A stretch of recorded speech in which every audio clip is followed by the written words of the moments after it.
Hello, we are live. I'm gonna just go update social media posts to let people know we're live. We'll get started here in the next few seconds here.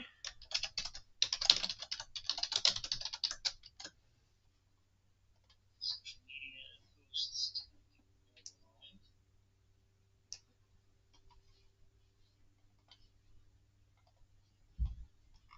Yeah, today that would make some weird sounds. As far as what that means, it could really be anything. Weird leads, weird pads, soundscapes, atmospheres, ambient beds, whatever. Just thought we'd, get a little wild, um, explore some more extreme modulation, weird wavetables, etc., etc.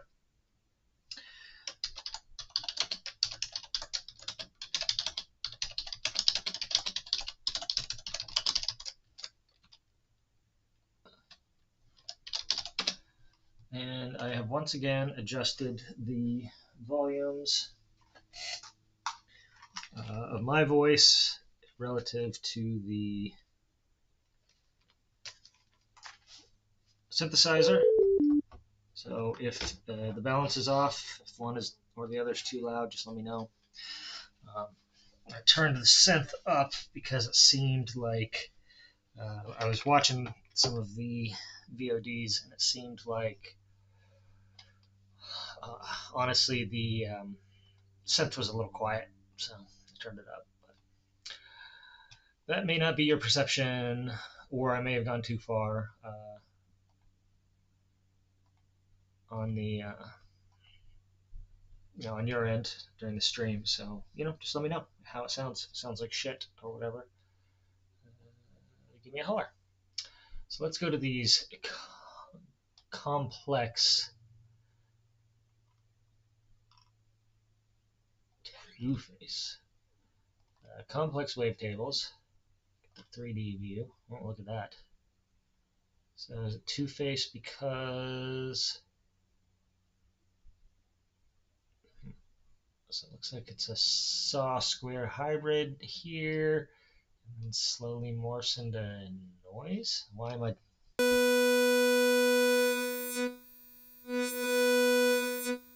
Okay, it is interesting.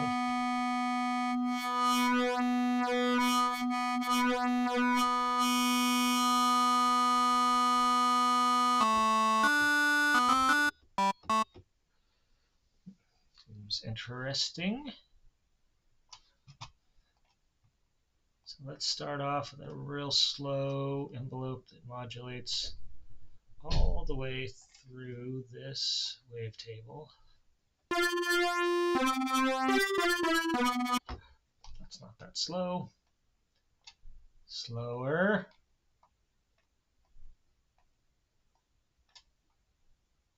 There is a chance at some point my cat will join us. She is here hiding in the room here with me, currently laying on one of her perches, but she might get curious about what we're up to and join at some point. So you can all feel blessed.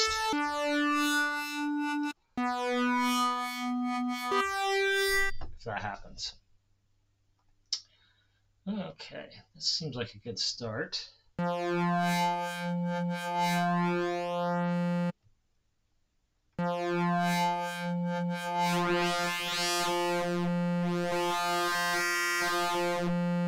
Maybe we should actually sustain.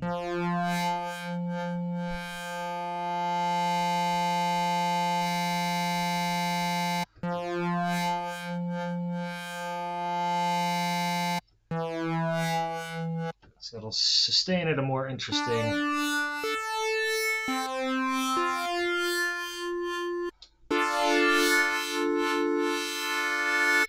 Yeah, a more interesting point. And then let's go ahead and just start extra weird here with. Oh, well, that's interesting. So they took the comb feedback filter out of here. That's weird. Why would they do that?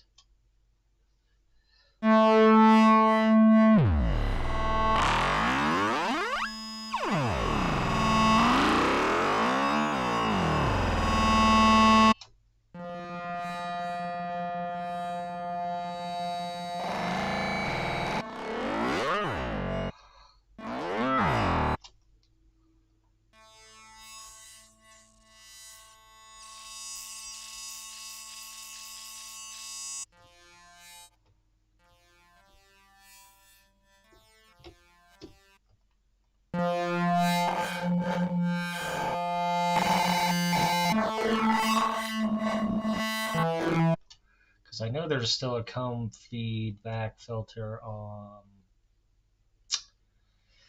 in the effects filter. Pretty sure, right? Effects. Turn you on. Multi-filter mode, comb feed forward, comb feedback.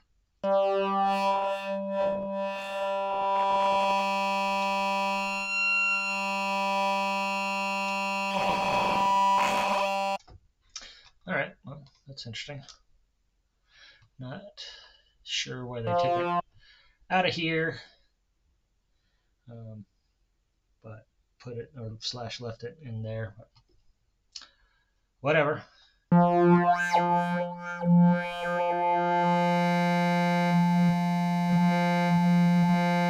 Okay, maybe we'll put this. Let's just default it something like that.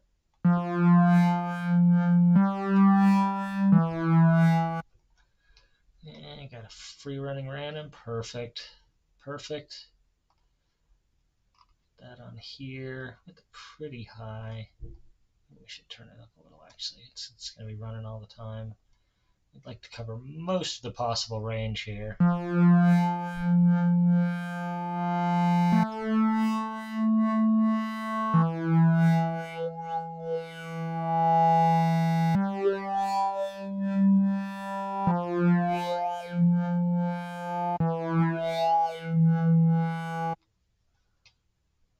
It sounds a little gritty.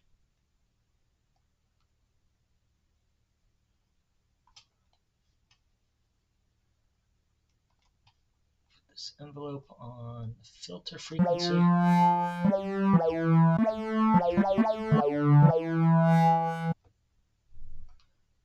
Yes, need to make it a little slower. What is this? Got 1.5 and 2 seconds, and about a third, and then 1.5.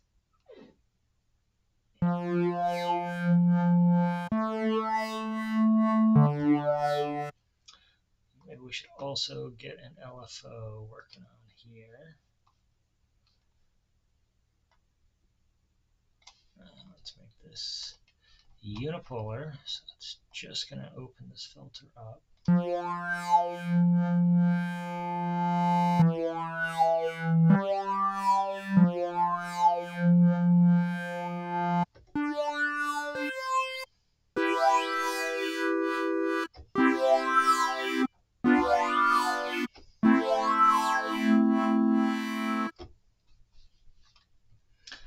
Okay, it's a little, there's some interesting stuff going on.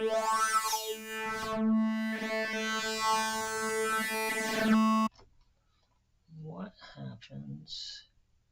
Okay, so let's go out of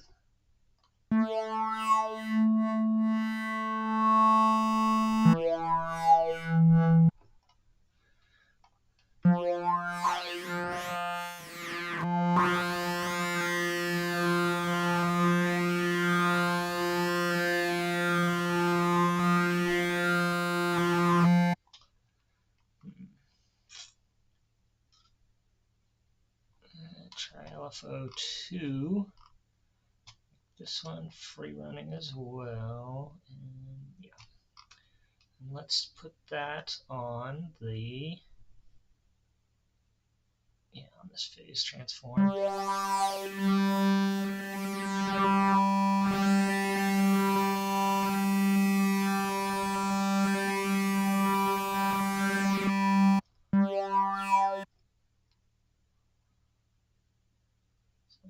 morphing towards a target, huh? Okay.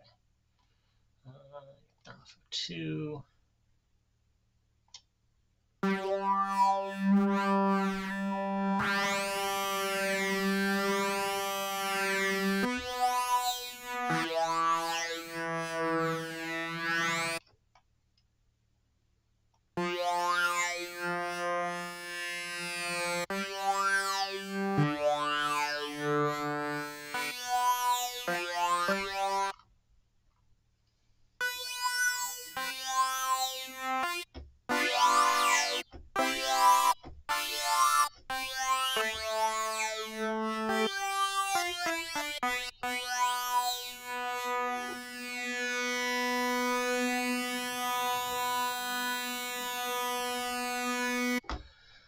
Okay.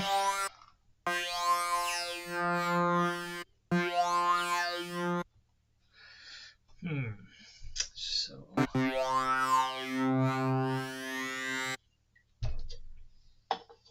interesting start.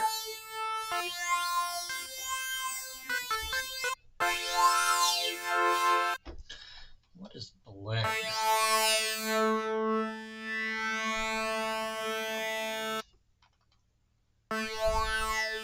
Oh, okay, so the formant filter passes some of the original signal along with the filtered signal. That is interesting. So that probably argues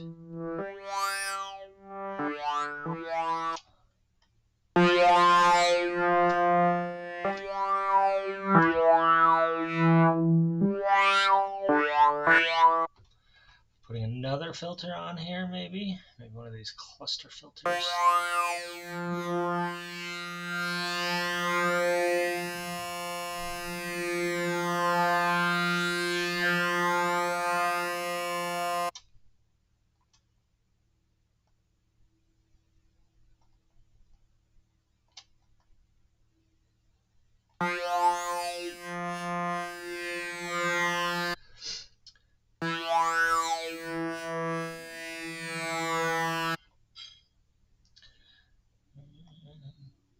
This random element to this as well. Maybe this random element as well.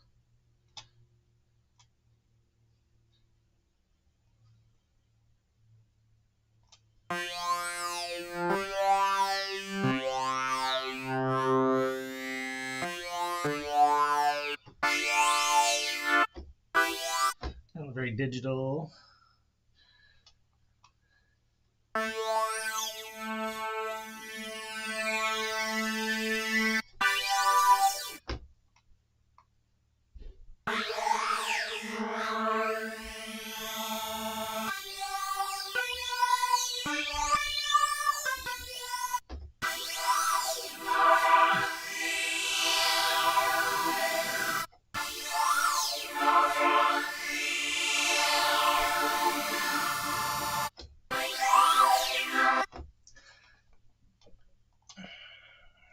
Right, so there we go.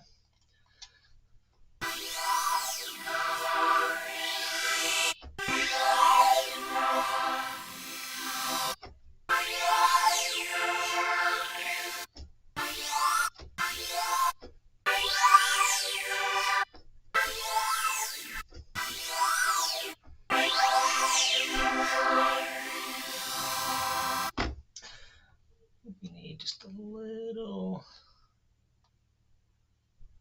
maybe -3 dB or so.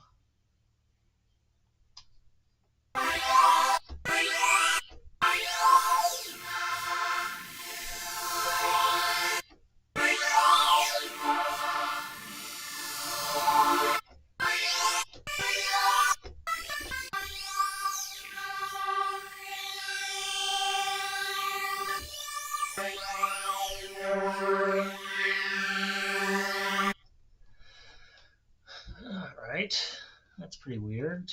Got a good weird start. Let's try.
So just messing with this second engine here. See if we can get something interesting with it. Use some of our ongoing.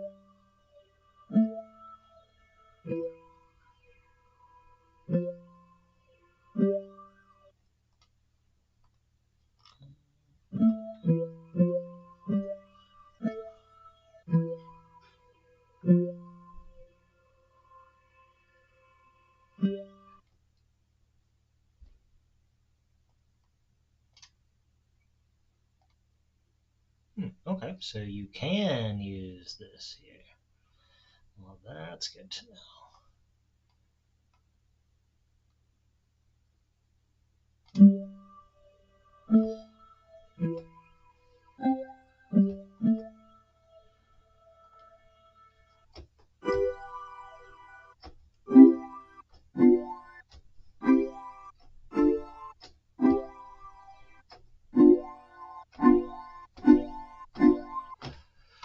I'll have to slap a compressor on the end of this when it's all said and done, but it's fine. It's the thing you have to do sometimes. Keep things tame.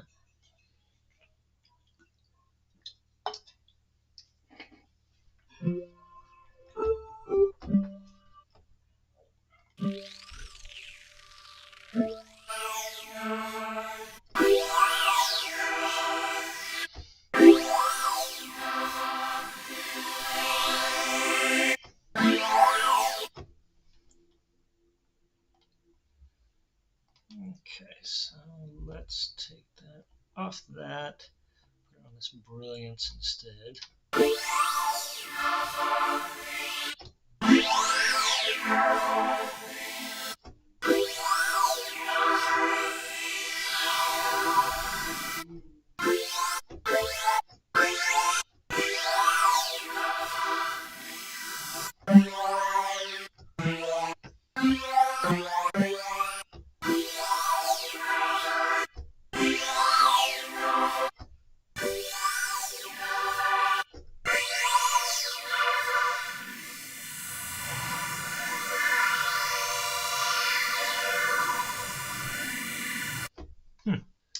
It's pretty weird for sure.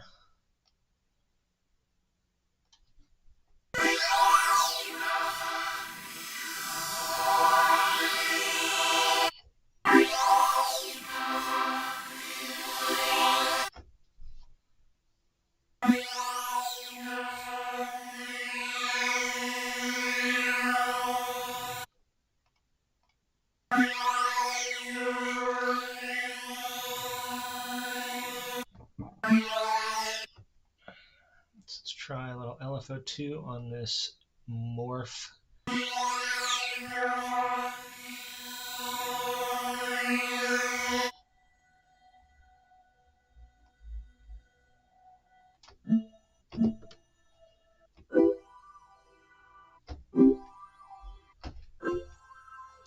feel like this could be a little louder.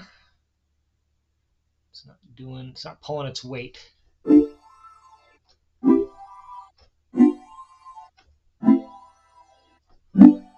Oof.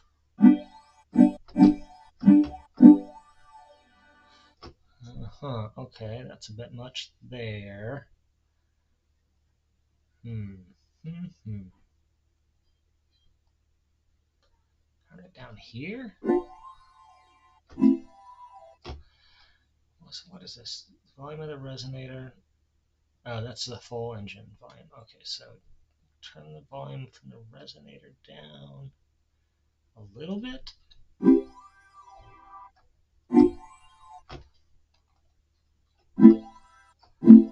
Yeah, look at that. It definitely is. So that's too much output here.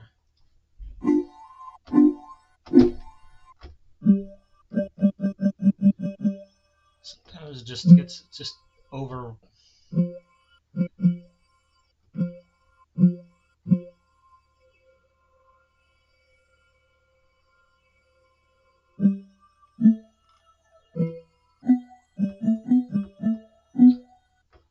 Is that the shaper here? This needs to do less. Oof, look at that.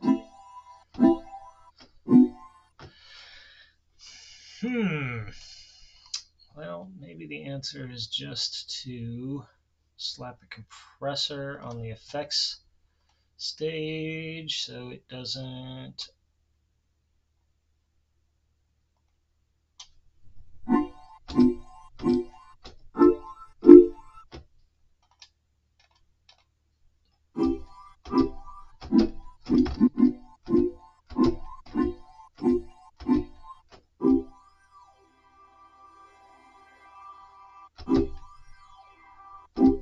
Yeah, it's just that attack of this. So maybe actually the collision volume is what needs to come down.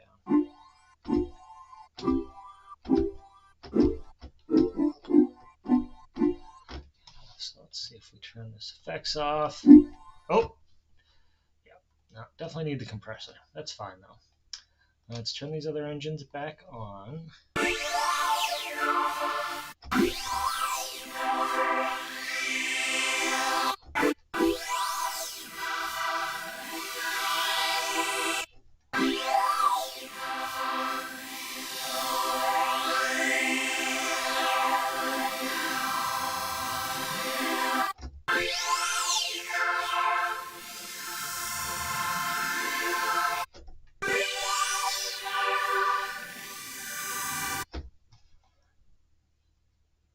Okay. So this is definitely on the weird side.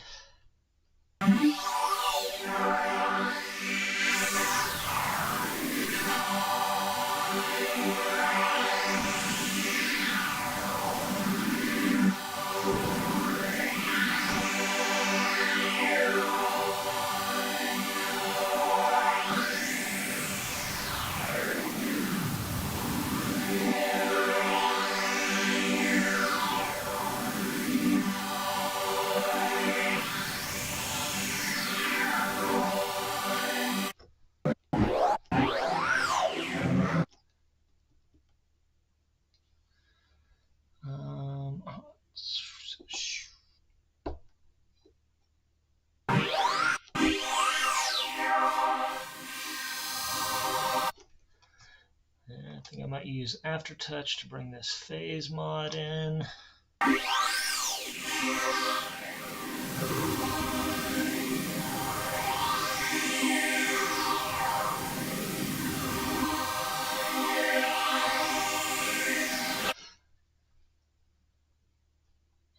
Also use Aftertouch to close this filter just a little bit.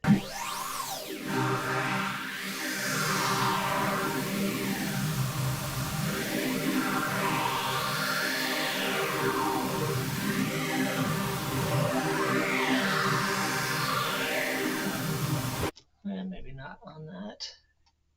Oops, that's right, we can take it off here. Maybe just make like a little kiss of that.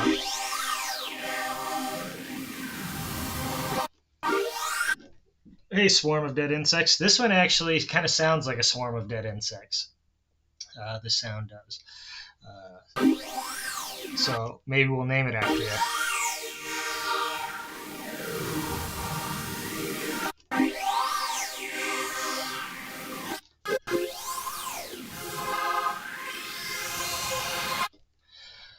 That's a weird one, all right. Let's see, what to do with the mod wheel. Oh, I know, we should use the mod wheel to crank. Let's see, will that do something interesting? All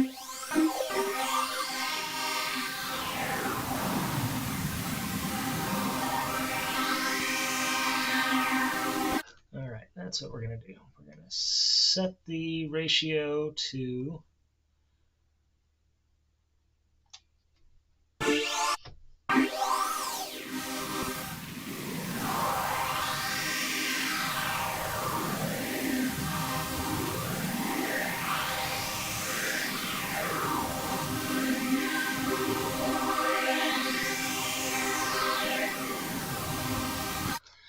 so you can kind of control the tone a little bit with the mod wheel. Oh, good deal. Well, then it's probably decided. That's what we'll call this. So I know you just joined, so I guess I might as well just go over this patch real quick. I just picked a weird wavetable. I've got to modulate. Using the random, if I recall correctly. No, the must be using one of the LFOs. LFO 2, LFO 1. No, what am I using? Oh, that's right. I'm using the envelope. Okay, so this envelope,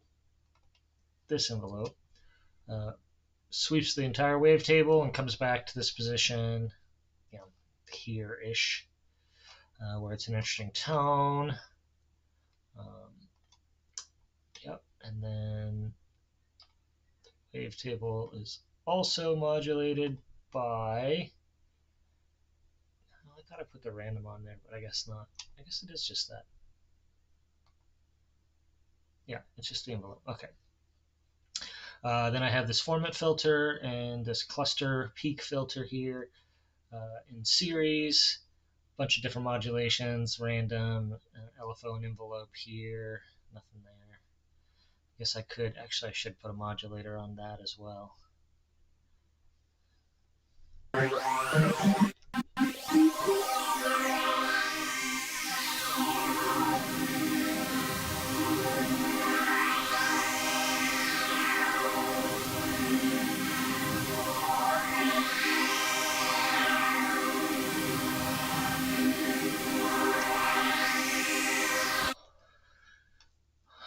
What to put on that?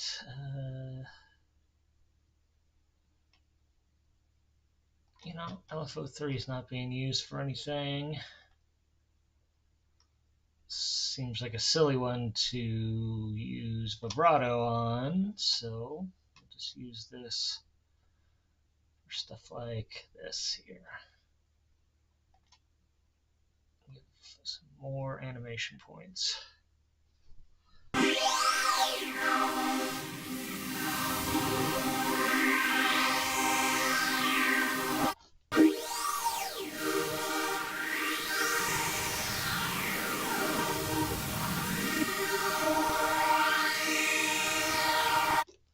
That is a weird one.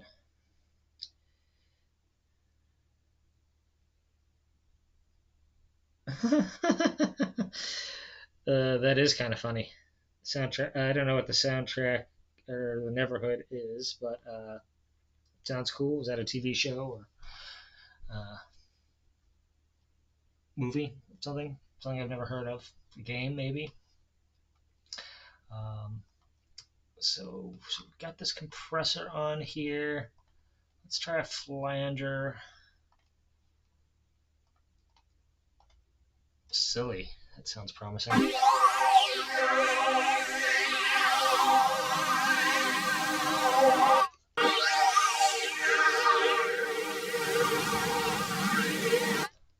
That is kind of silly.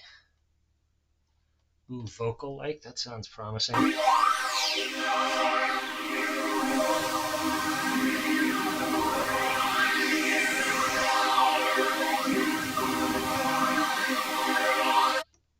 There you go.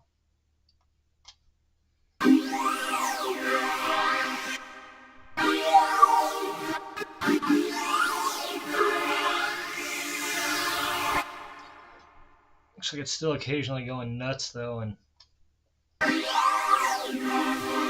overloading one or both channels. Just turn the output gain down by dB.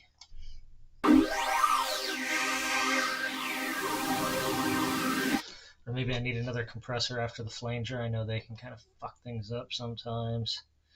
Throw things into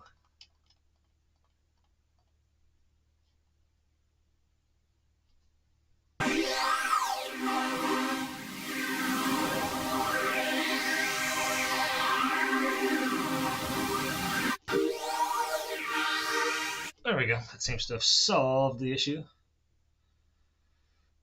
Old adventure game. Oh, okay, cool. Sounds cool. Yeah, it sounds the absurdity I could definitely pick up on just based on your comment about the soundtrack.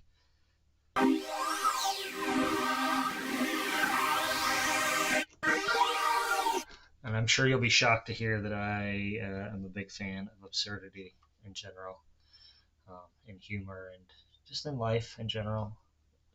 Life has certainly turned out to be quite absurd, so I kind of feel like you almost have to embrace that these days, lest you lose your mind.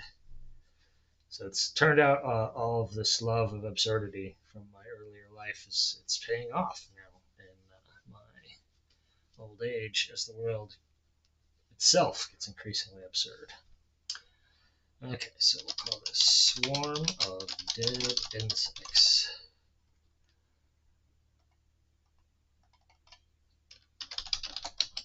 Diver. What will we call this? I guess you could call it a pad. It's a pad, right? It is definitely bizarre, deep, psychedelic, soundscapey, kind of harsh in some ways, definitely complex. What could you use this in? You could use it in bass music. Honestly, you probably could use it in some Berlin school stuff. Dubstep, sure, why not? Experimental, I think that goes without saying. Game audio, why not? It's inspired by a game, sort of secondhand. IDM, you bet. Industrial, sure. Techno, I feel like techno should be clicked on nearly every soundtrack. Yeah.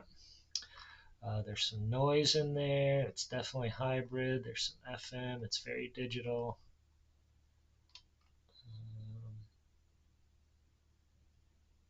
There's kind of a sweep. Sure.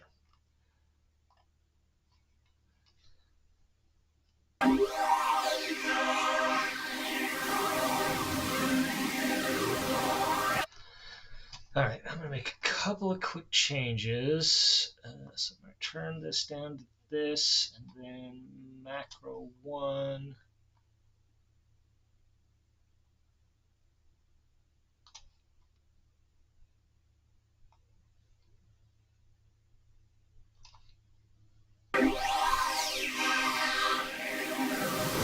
That way you can turn the flange off if you don't like it.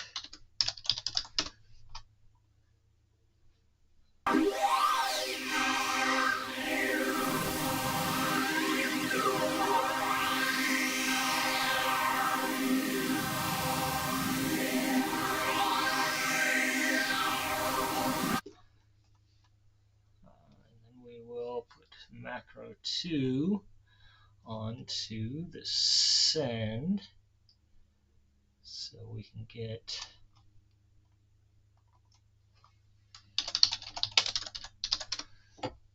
some reverb if we want it. Okay, so we're going to put that like here, and this we'll just leave off.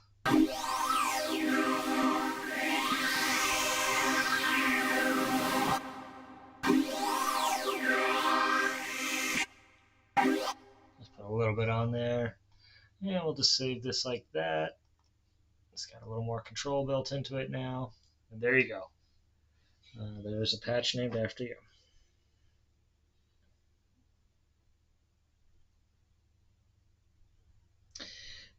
Modulate aftertouch. Yeah, I mean we could do that for sure.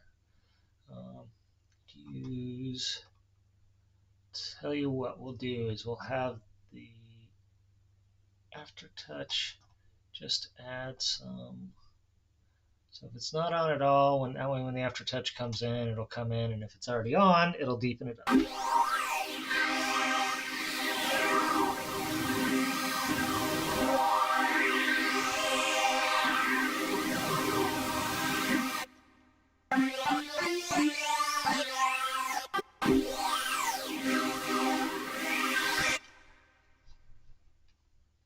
There we go.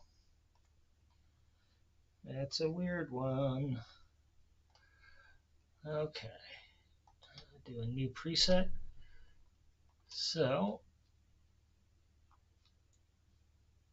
what else can we do weird? Let's look at the formant. I've done lots with this.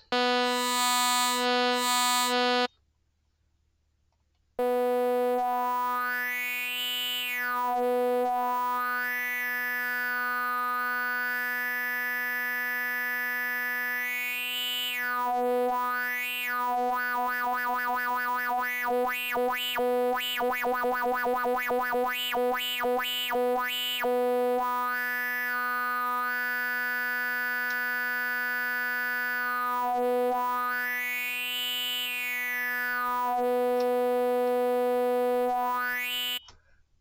kind of like that.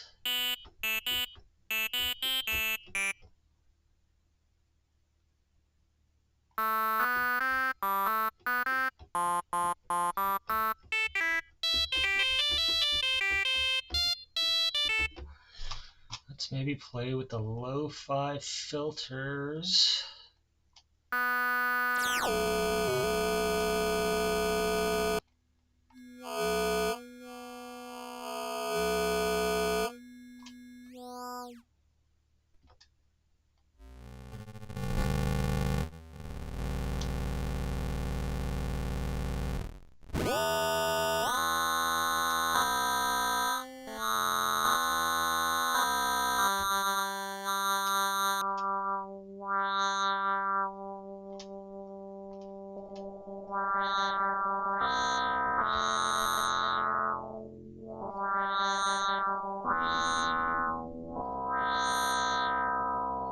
That is certainly a gritty filter sound.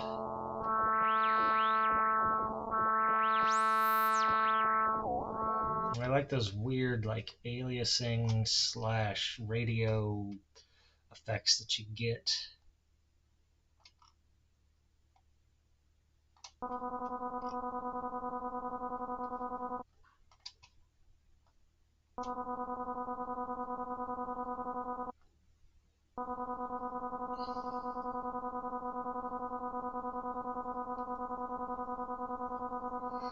Guess I'd have to turn that on in order to hear it do anything. Derp.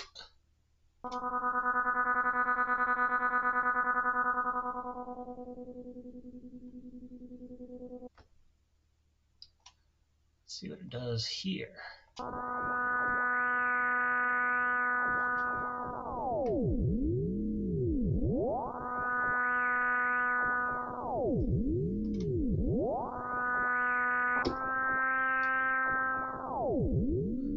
Yeah, I agree. The lo-fi filter does sound like it can do a whole sound all on its own. It's a good question. I guess we could. Let's turn this engine off, turn the utility engine on, noise on, volume of this.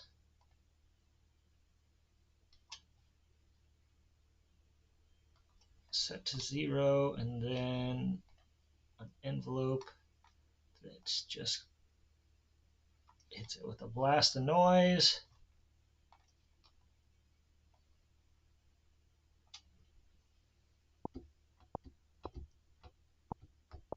You get a little click there.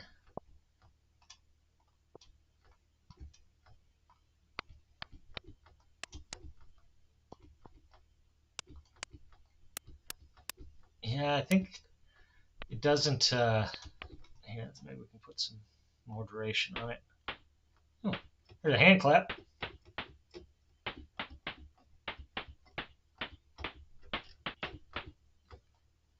It doesn't have a resonance setting, which usually when you're trying to ping a filter, you want the resonance super high. Oh, that's a decent hand clap. And it's not incredible, but it's not bad. Let's try a different noise.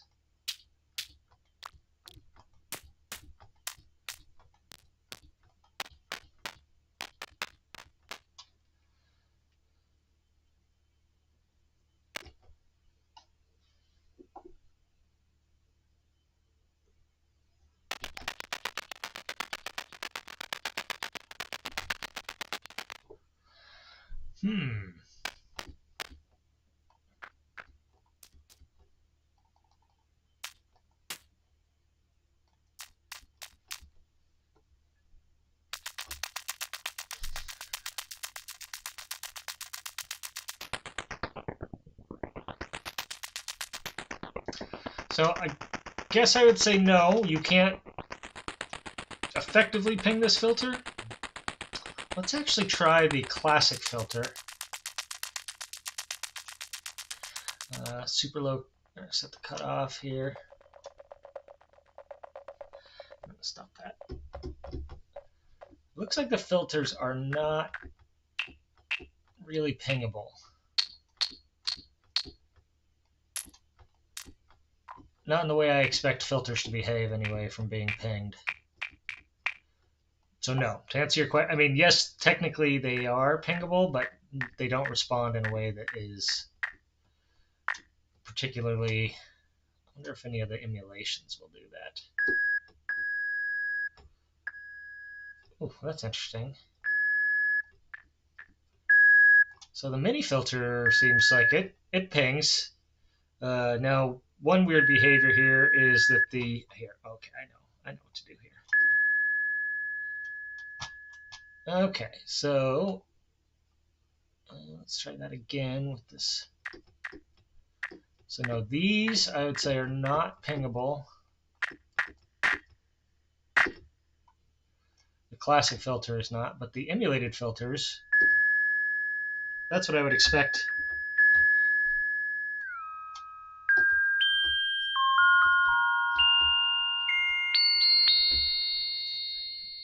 That's pingable. Let's see about these other. So the emulated filters, oof, boy, that's painful, would appear to be pingable. And I wonder if this is, oh, yep, you can ping that one too, just got to get the resonance in the right spot.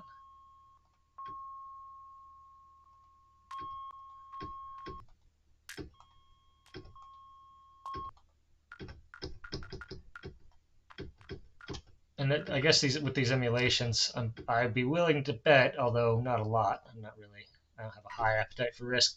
I'd be willing to bet, though, that these are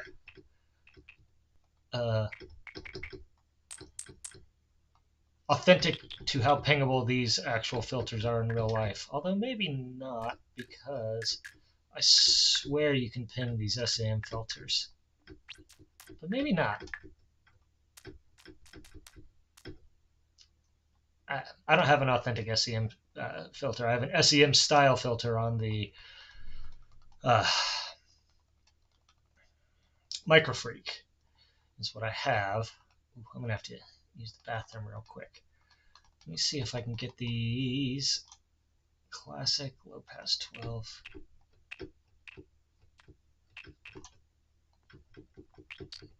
Yeah, these don't ping, but some of the emulated ones do. Yeah, right, exactly. They're not realistic enough to ping properly. But I mean, if we want to ping one, we do have some filters that will ping. Let's go back to the lo-fi filter and turn the utility engine off and turn this back on.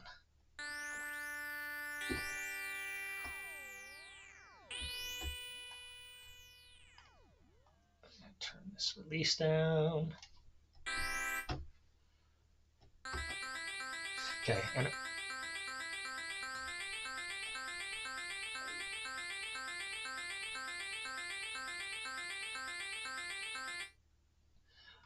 I actually have to step aside for just a second. So let's see. Random one.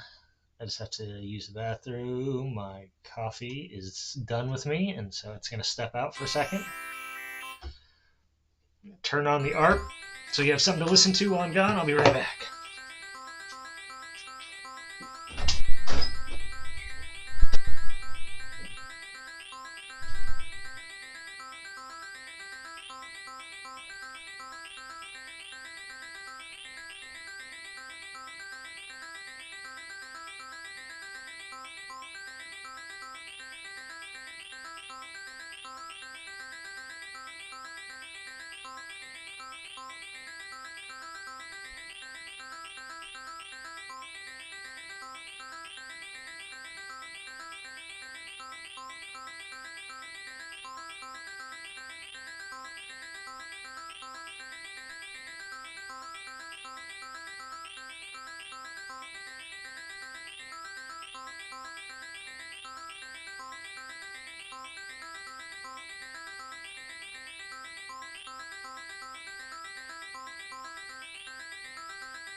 Okay, enough of that. Enough of that. Sorry about that.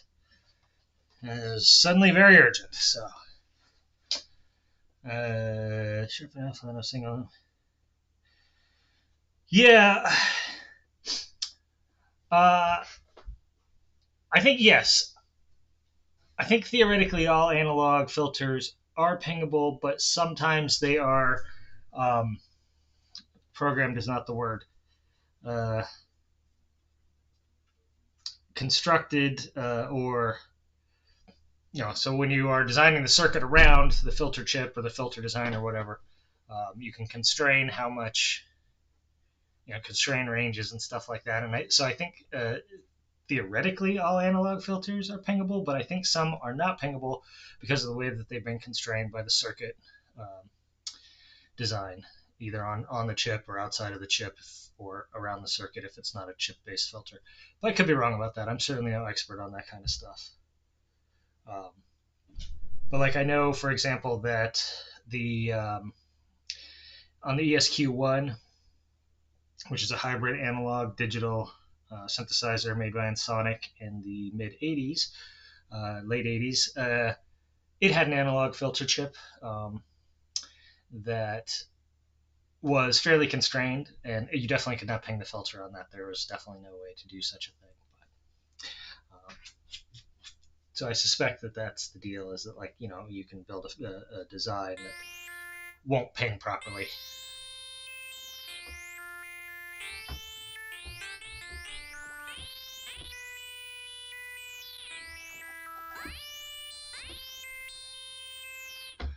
This is kind of interesting. Kind of interesting.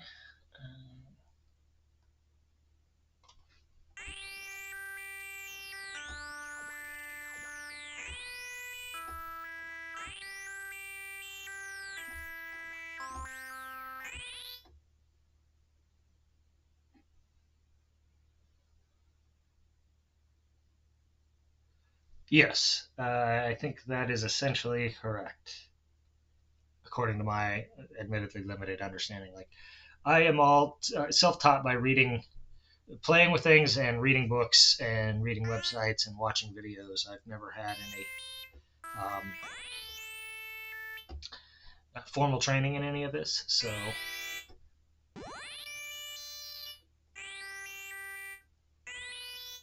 yes, I think that's an excellent analogy. Makes sense to me. I don't know if it's how accurate it is, but works for me. All right. So what if we take this? Oh no, that's not what I want to take down. I want to take this down. This is such a weird design. It's like I have to remember we're talking about two different filters and a sample right here.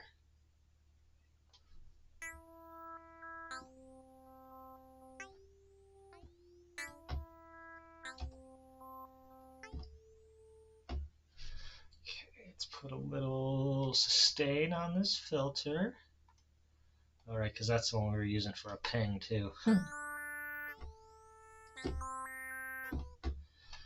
we could put it on this post filter as well. Just use the same envelope.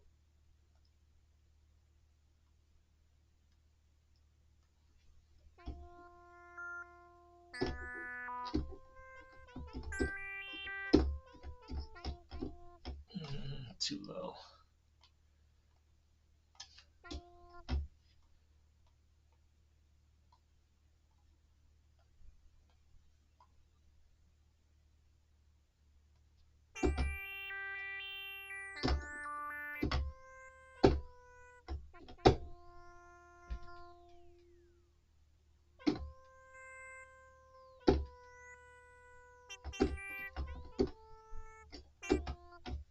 It's interesting. It's very quiet. I can't even remember. Did I turn this down? Oh, I must have.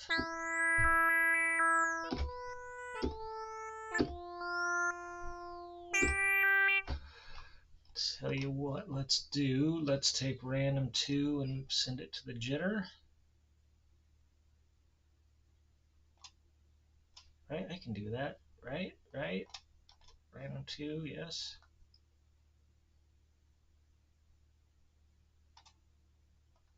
Sure I can. Random 2. Okay. Plus.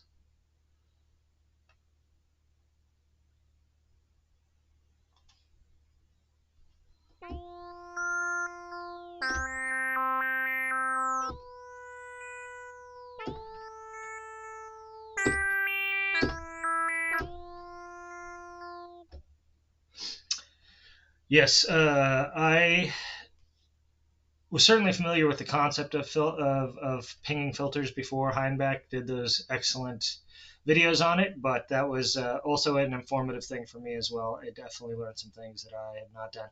Um, I mostly when I so filter pinging was largely theoretical to me until I got into modular, because a lot of hardware synths, especially digital ones, aren't really built in a way that they expect you to ping the filters. Um, but in analog modular stuff, obviously it's easy peasy, and I've had very good results pinging filters. I have whole tracks that are basically nothing but filter pings. Let's see here. If you go to my, I wish I could drop links in chat here. Um, but if you go to etherdiver.bandcamp.com and click on the Metaphysical Shitposting album and then click on a track called Demon Rodeo, that track is mostly filter pings done in modular. And lots of my other tracks feature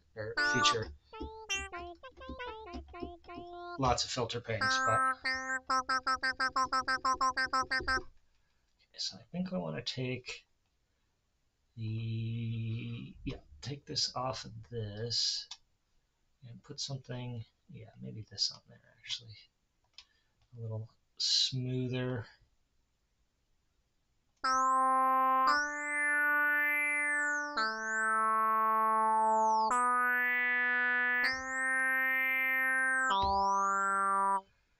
Yeah, I don't.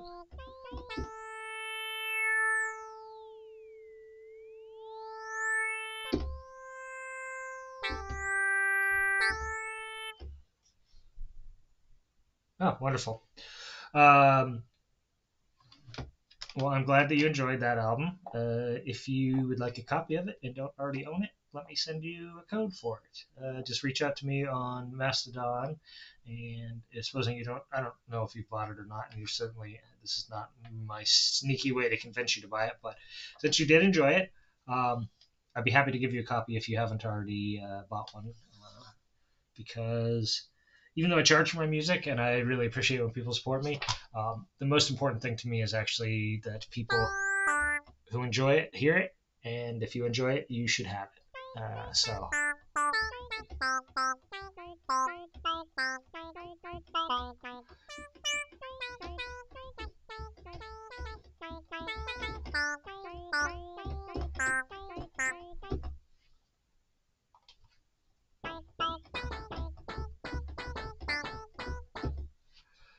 Let's see, now we can get the hand clap mixed in with that.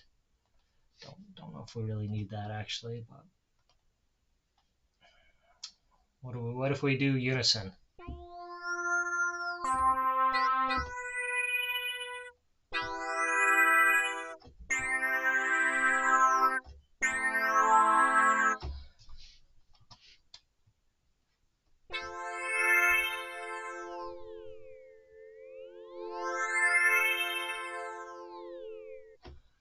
That's kind of interesting for sure. Let's see, so this has envelope 2 on it, this has envelope 2 on it, this has random 3 and LFO2, and what about this? This has none. I mean, we could put the keyboard on there, but for a lo-fi filter, it's probably not necessary. Let's do the amp mod at like 50%.